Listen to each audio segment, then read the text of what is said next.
Hello Scorpio, this is Inspire 2016 with your weekly tarot reading for the week commencing the 15th of September until the 22nd of September 2025. The first card for you is representing, how do you feel about yourself? Your card is the Nine of Cups. This card reflects happiness in all areas of your life such as health, finances, work, luck, love or relationships. This card also refers to an emotionally fulfilling situation, such as the strengthening of a romantic bond, the solidification of a friendship or the consummation of a sexual relationship.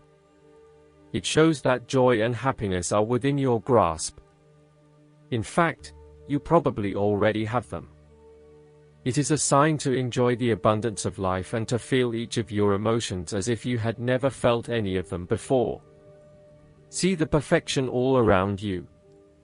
The Nine of Cups is also about counting your blessings, living in the moment, and enjoying the good things that life has to offer. Start or end every day by creating a mental list of the 3 things you are most grateful for. You will find that over time, you indeed have a lot to be happy about, and it may increase your feeling of deep contentment and fulfillment. This card also represents stability and advancement. This card signals delight and pleasure, contentment with what you have accomplished so far, and forms a steady foundation for the future. Your worries are all in the past and you can look forward to a bright future. Overall, this is the time for enjoying good food and wine, appreciating the arts, making love, relaxing in a beautiful resort, or experiencing beauty. Of course, balance is needed to ensure that you do not become lazy or greedy. The second card for you is representing, what do you want most right now? Your card is the Six of Swords. You will need to make a regretful transition, as a likely result of the decisions you make.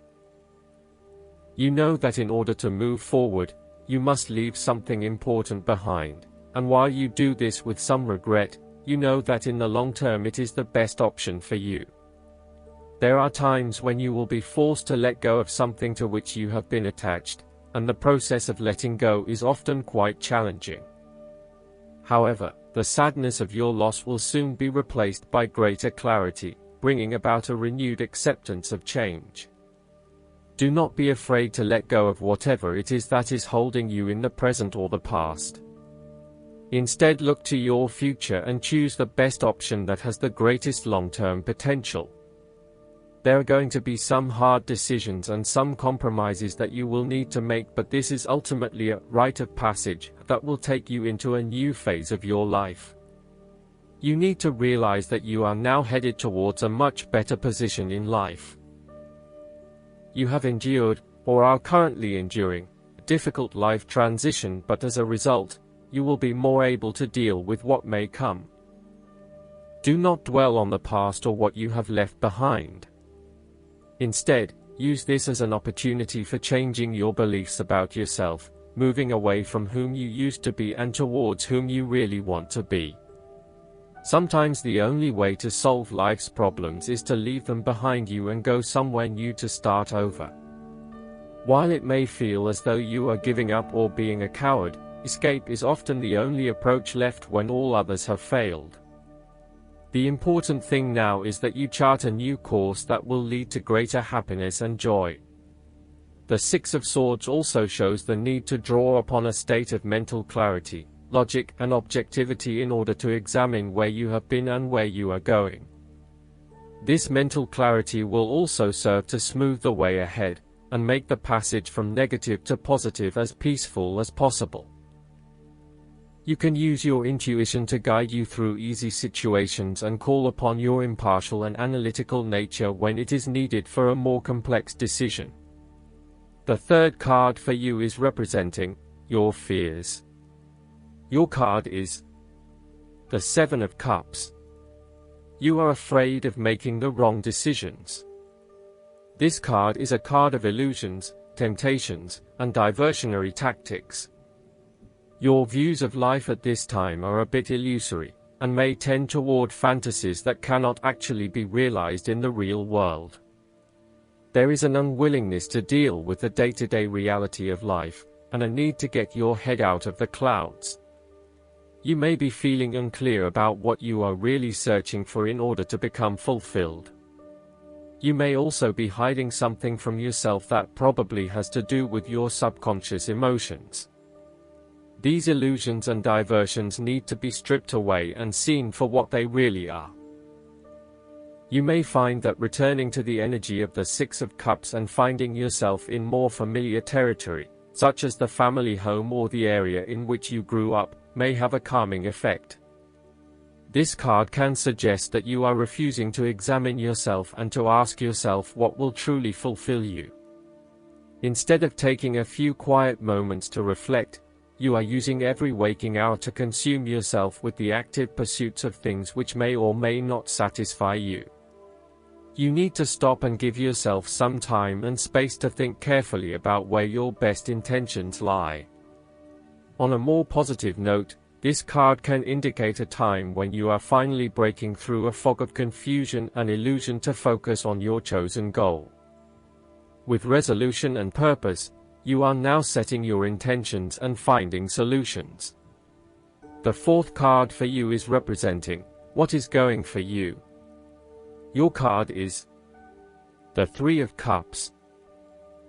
This card is representative of friendships and collegiate, harmonious relationships.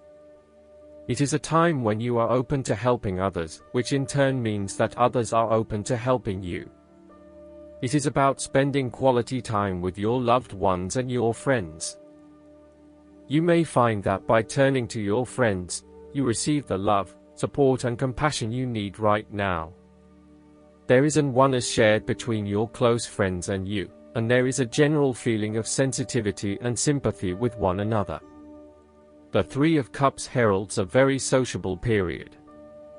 You will find a harmonious balance between meeting your commitments and spending quality time with friends and family. This is a great time to let your hair down and indulge yourself a little. You may be particularly drawn to the bar or restaurant scene, indulging in great food, wine, and cocktails. You may also be celebrating something special, such as a birth, engagement, wedding, reunion, or birthday. The fifth card for you is representing what is going against you. Your card is the Three of Swords. This card indicates that you have recently gone through a difficult patch where perhaps a relationship has ended or has experienced challenging times, a loved one has passed, or you felt hurt from a situation that affected you deeply. Thankfully, this time has passed and you are on the path to recovery, realizing that with behind every cloud is a silver lining and there are indeed other things in your life which you can feel happy about. You have reached a point where you can accept the pain and hurt and are ready to move on. On the flip side, this card can also suggest that you are finding it very hard to move on from a recent loss or heartbreak. This card suggests that inside you are still suffering emotionally from a previous loss and need to go through an emotional purging process to allow yourself free from your past. You are doing your best to leave this behind and make a new life, but it is still a long journey ahead. Be careful that you are not getting stuck in the moment of grief, and instead you are focused on leaving behind your past and embracing new opportunities. It is always hard to bear the pain of separation or understand why you have been inflicted with such sorrow. Learn to accept your situation so that the healing process will not become blocked. Allow yourself to experience the pain, give yourself the right to grieve and release the heartache. Let it go, and then, once the upset, pain, and tears have gone, open the door to new experiences. If you are experiencing challenges in your relationships, this card serves as a reminder to be the peacemaker. Never be afraid to say you are sorry. Always think before you speak so that you will not later regret what you have said. Overall, ask yourself, in what ways am I suffering? What do I most feel sorrowful about? What can I do to release this pain and learn from it? The last card for you is representing the likely outcome that you may have. Your card is the Seven of Pentacles. This card shows that you have a strong desire to invest in those things that will provide long-term benefit. You understand the value of putting in time and energy now for longer-term rewards, and you are not necessarily looking for quick wins as such. You also want to make sure that you are focusing your attention on the right areas that will give you the biggest rewards, instead of wasting time on areas that will not deliver any value. You have a long-term view and you are focused on sustainability of results. Similarly, if you are planning for the future, this card shows that you are taking a long-term view and you are assessing where you can best invest your time and energy for the maximum output. You do not want to keep putting your heart and soul into something if you are not getting the rewards for it, and no doubt, you have started to see that there are some areas in your life that are just wasting your time and energy but without any useful reward. This card also indicates that if you have been working extra hard or putting in extra effort into something, it will finally pay off. Your effort will definitely be worth it and you will see the results and rewards for your labor. You may have been working on something quite challenging and important for the last few months, and this is likely to come to a culmination. You are likely to see financial or other tangible rewards for all of your hard work. Last but not least, the guidance card for you is the Eight of Autumn. Learn everything you can. It may be time to return to school or get more training in the skills you seek. This could involve taking seminars, furthering your professional development, or even going back to college. Perhaps you'll gain skill as an apprentice or provide instruction as a mentor. If you'd like to change careers, now is the time. The energy that you put into your job is recognized and appreciated by everyone, including the fairies. The law of attraction returns your energy to you in the form of prosperity, abundance, and advancement. A little girl fairy learns a trade from her grandmother, who is also her mentor. She is careful to write down everything her teacher has to say. Additional meanings of this card: education, excellent craftsmanship, being paid well for high-quality work, long-term projects, work that represents who you are, doing research. I hope that you enjoy everything, and if you like the reading, just please click subscribe and you will get instant notifications every time we publish a new video right to your YouTube. Thanks.